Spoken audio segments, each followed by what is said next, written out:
newborn American babies, newborn citizens of these United States, free and with rights guaranteed by the Constitution. But let's take a closer look. These new arrivals in a typical American town have equal legal rights. In class, they are not equal at all. Each has a social status handed on to him by his family, ascribed to him at birth. Meet Guilford Ames III, the latest addition to one of the town's upper-class families. Guilford Ames II is the wealthiest man in town. He owns a large factory.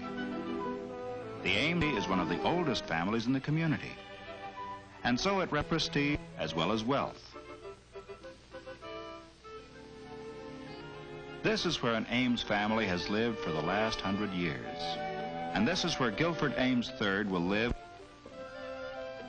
Like most of the babies here, this one, Theodore Eastwood by name, has an ascribed status of middle class. His father is Joseph Eastwood, high school educated and a white-collar worker in the Ames factory. He has a steady, skillful job and is comfortably off, but the chances are that he will not advance much beyond his present status.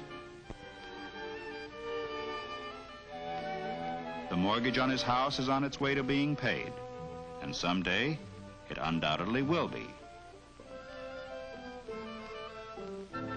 Although young Ted Eastwood has an ascribed status of middle class, the best status he achieves during his lifetime may be higher than the one he was born with. It could be true to maybe David Benton, whose ascribed status is lower class. David's father is Michael Benton, an unskilled factory worker who has a meager education. Mr. Benton rents the upper floor of a two-family house in a rundown section of town. The ability to rise from an ascribed status to an achieved one is called vertical mobility and is particularly characteristic of the United States. There are class lines within each general group, and these vary geographically and in relation to nationality, religion, and race. Class exists in the United States as it does everywhere, and it plays a vital part in the life of every community. Let us follow the lives of these three babies and see how class affects them.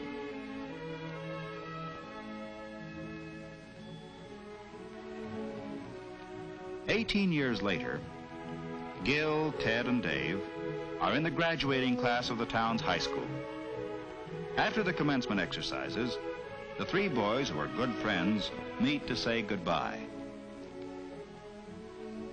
Next fall, Gil Ames is going to attend an Ivy League university. Ted, who took a commercial course in high school, plans to get a white-collar job like his father's. Dave is going to work too, so that he can add to his family's income. Friends forever, they've said. Well, maybe in a way, but these boys come from families of different classes, and the lines of social class are real here in America, as they are everywhere, in Europe, in Asia, and even in the Soviet Union. As the years pass, class boundaries will separate Gil and Ted and Dave more and more.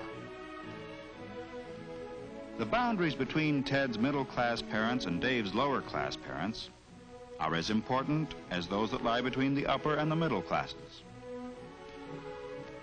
Even the simple event of graduation from high school has a different significance for the boys and their families. For Gil, it is only a milestone in his formal education. Later that night, Mr. Ames has a serious talk with his son. Mr. Ames tells Gil that he sent him to public high school so that he could gain a democratic background. But now he's about to enter an environment more in keeping with his social position. At college, he will meet men of his own kind. Gil understands, because already he has developed an awareness of his class, its patterns, and its rules.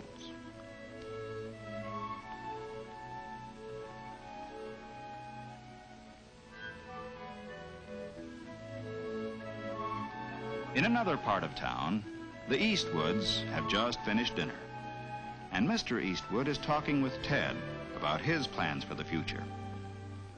Ted's record in high school was generally good, but there was one subject in which he excelled: drawing. Ted would like to do something professionally in the art field, but his father discourages him. In the light of Mr. Eastwood's own experience, security lies in business and white-collar work. Ted sees his father's point of view and agrees that the commercial courses he took in high school have prepared him for office work, and so that's the kind of job he'll look for.